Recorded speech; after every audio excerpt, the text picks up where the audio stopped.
À quoi ça sert un crâne de cristal et à quoi ça leur servait? En fait, ce sont des transmetteurs, émetteurs, récepteurs d'informations, Mmh. mais ce sont surtout des médiateurs.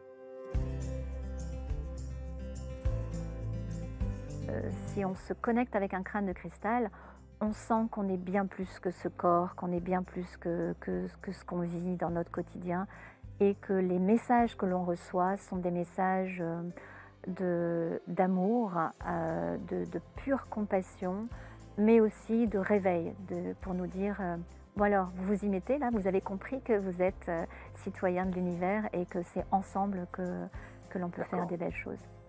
J'entends unité comme ça, du coup. Unité, ouais.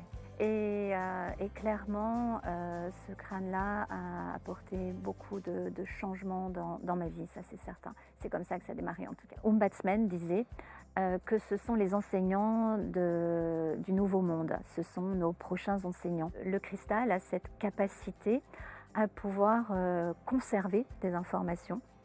Aujourd'hui, la société Hitachi, par exemple, s'est bien rendu compte que sur une toute petite pièce qui fait 1 centimètre de grandeur et sur 2 millimètres d'épaisseur, on pouvait Ouais. conserver un nombre impressionnant de données, comme une clé USB, comme un disque dur, etc.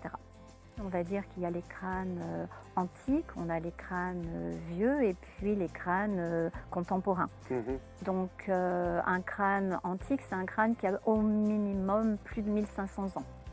Entre 1500 ans et 300 ans, on va dire que c'est un crâne qui est vieux. Et puis moins de 300 ans, on va dire que c'est un crâne contemporain. Si on prend Namaskar, autrefois, ce crâne servait dans un monastère à faire l'oracle, c'est-à-dire qu'il y avait un moine dédié qui avait cette aptitude-là à communiquer davantage avec la lignée des lamas, la lignée Rinpoche à laquelle il était affilié. Il pouvait recevoir des messages qui allaient le traverser et à ce moment-là, il allait canaliser à son tour et il allait recevoir des messages de la lignée qui allaient lui transmettre des informations pour tous les lamas qui étaient là ce jour-là.